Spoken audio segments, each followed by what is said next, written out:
Uh, when I go back to the session, because I only have 15 minutes and research allows you to speak 2 more, but I have tried to focus keeping in mind the interest of the audience.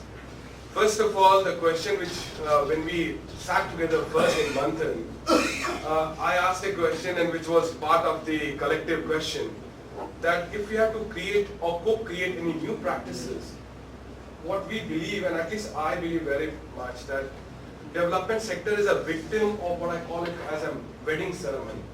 That we come together with best of the form and we do not really prepare for marriage. And research can actually give us some insight to understand, because sometimes the discussion becomes repetitive among the same groups. So how do we get into the new discourse and new understanding? So this was a very short study, so it should not be expected as if that it can lead to. But what I'll bring is something which is very important, which we realize in Bihar. This study is focused in Bihar, Jivika, which is considered to be a popular case in the context of livelihood. 2-3 questions which we tried to see, which I'll just summarize and then get back to the presentation. One, that according to women, what really constitutes women's empowerment? What are the fundamental parameters which they see that this is part of their empowerment process? The second one was, does administrative unit as a spatial exclusion leads to any impact on community? Let's say where the office is located, is there any impact on the project impact on the community? The third one is that how the process and pattern of empowerment within household, among different social groups or within community is changing. So I'll bring these three and I'll then summarize with some of the recommendation, but I'll be able to conclude within 15 minutes. So this was the study. This is how we started. We first met in 2011. And this whole study, when we went for the pilot, which was in Bihar, 3 of us, Sambhu, Sankardatta, Pradhan was also there. There were 3 states we took over as part of the Masala initiative. And we 3 of us, along with Pradhan, were part of the Bihar study. When we did this study, we decided that everything we'll do will be part of the discussion, and where Jivika people will be involved in discussion and they'll make the decisions as far as the research is concerned. Then we went to Bodh Gaya, and not Bodh Gaya, Gaya district. We divided our project area into 2 halves. 2 villages, adjacent villages, which you see, which is called Barachatti and Block, where we have taken 2 adjacent villages, which is actually the border of Jharkhand and Bihar, and also the Naxal dominated area. And 2 villages, adjacent villages, we took in the Bodh Gaya, where the office is located, which is nearest village to the administrative unit. There we studied around 137 women with 71 questions. I'm not putting all of them together, not to confuse you. And a lot of FGDs we did. We were there for 1 month and we studied them. Then we came back, analyzed this data, then presented to Manthan partners, then went back to Bihar Jivika, again presented them and went back to all their administrative professionals and then discussed with them, presented them. Finally, we presented our findings to the committee members whom we studied, and then we came back to the final conclusion. So this was the methodology, which I think was slightly different than what. This is the pictorial representation of the area. Bodh Gaya, for the people who are not aware, is the intensive block of the first phase. So if we talk about one of the most intensive ways where success took place in Bihar, it was the Bodh Gaya district. Block. Bodh Gaya is a block, Gaya is a district. This is the answer to the first question. How the administrative unit, spatial exclusion, impacts the awareness among the community members. This is the highest which comes when we compare between the 2 blocks and the villages. We also saw the difference between the capacity of the project staffs. Third, we saw the livelihood options. Also, there is a variation.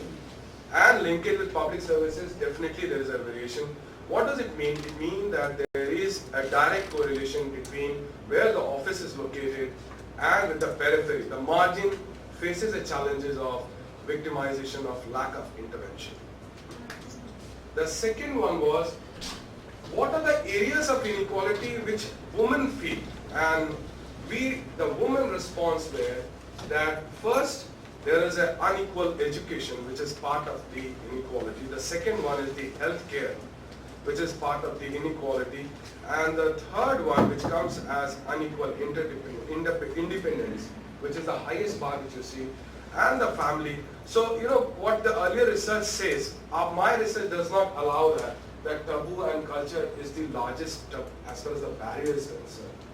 The victim of women's empowerment or the causation of lack of women's empowerment is the lack of public services like that is health and education not working and not merely the taboo. So this is what is coming through this. When we saw what are the current worries of women, we tried to understand that what is their worry and do this project dovetail with these worries.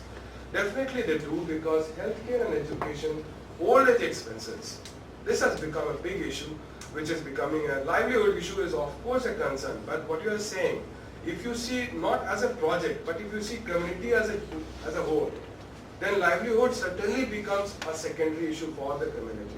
Of course it's an engine of the development, but for the people who are bearing these challenges, there are other issues which becomes very critical, and I think Jivika is addressing those issues.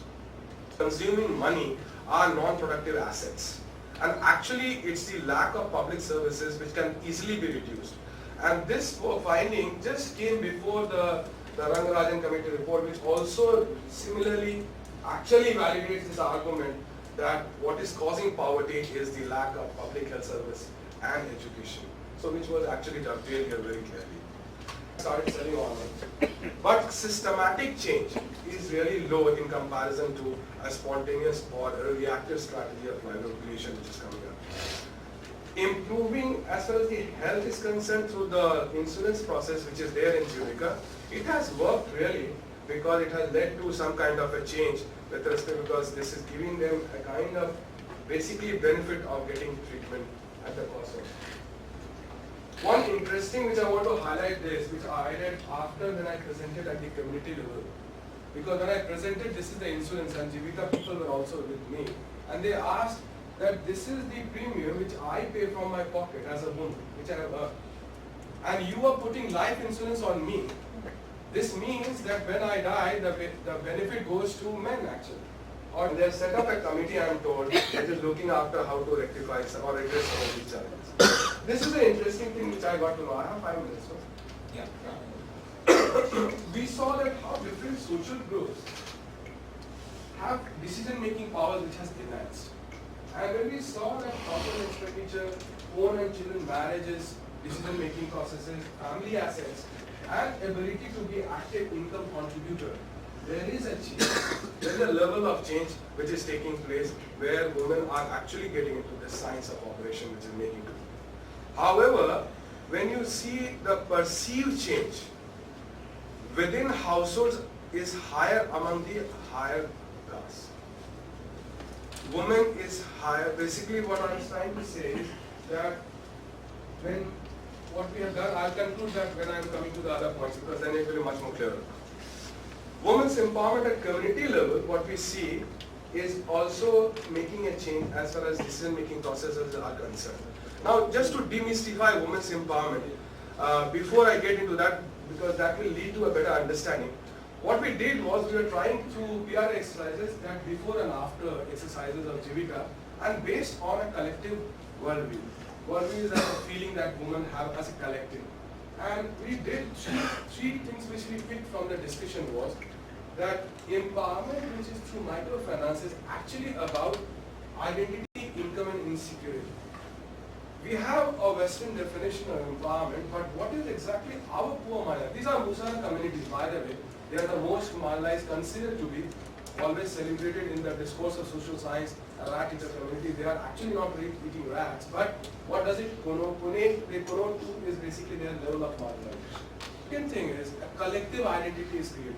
C is the DD of this particular group. This is also linked. So it's a kind of accumulation of identity, and that is a very good thing.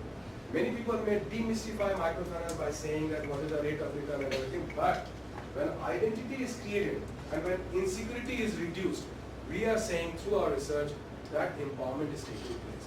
Income, of course, is not in tandem with the kind of change, but in large and in short, what I'm trying to say is this. Was nil or negligible, or they were also considered to be burden, and that is why I put it negative. Identity was also almost nil. With the intervention, we see there is a rise in identity and there is a rise in income. When these two get a rise and a peak, then there is a decline in insecurity and that leads to a kind of level. However, in Jivika, what is happening is this is going this way because the identity is going much faster than with the pace of the income generation. So this is going this. Ideally, what we could see that a sustainable relationship of this empowerment will be that when it goes this way. So this is to be desired, but this is the finding which we thought is very interesting. Now this one, Jivika is always talked about social cohesion, and in fact all SRLM, I think we can debate in the first exercise. I should not deviate from my topic, but policy discourse is always a normative action. It's never an actual action. So you will have a normative desire, endeavor. But in this case also, Jivika has a desire to have a socially cohesive society. And social cohesion is actually mapped at two levels. One is vertical and one is horizontal. Vertical is that between the state institutions, public institutions and the community, and within the community is horizontal. Strengthening community workers, success of, what has happened in Jivika, unfortunately, that PDS is converted into Act as far as the model is concerned. It is started as Jivika in Chhattisgarh and Gujarat. But there is a learning in Bihar, but they are not converting into policy action. They have given a community's SHG to run the PDS. Even the World Bank video will show you that. But they have never tried to convert into policy as far as the Act is concerned. So they are just working on the individual characters of whatever is happening. Social audit, what we realize is women are really not into audit system because there is still a barrier of caste and powerful elite which takes place. Social audit can become loan purpose regulation is missing. In Jivika, there are many international experience which talks about purpose of loan seeking. And that is the criteria of evaluation. I don't see any SRLM today in India or microfinance which talks about the purpose of loan seeking. If we have a purpose, then only we will evaluate. We don't have a purpose. We are just giving money as a loan. So there is a need to have a purpose as far as a skill development without displacement. I have already spoken. Brand creation, Jivika is trying to do so, but I think it requires a larger scale of operation and information. This is coming from the larger study. It's not exactly what I'm sharing with you. Intensive and extensive. Mr. Reddy is not here, and many people who are maybe part of the design. It's a farce because even YPs are being used in a way to encroach the vacuum space. Because where is the strategy to use your intensive block as a learning block in order to translate into the extensive? There's hardly anything as far as the design is concerned. It's just a matter of saying that I have reached to 38 districts or 34 districts. It is just a farce. So let's be honest, say that we are working in an intensive block and in a better block rather than making a space like an encroachment space. Thank you so much. I think after listening to Avanish and the kind of doom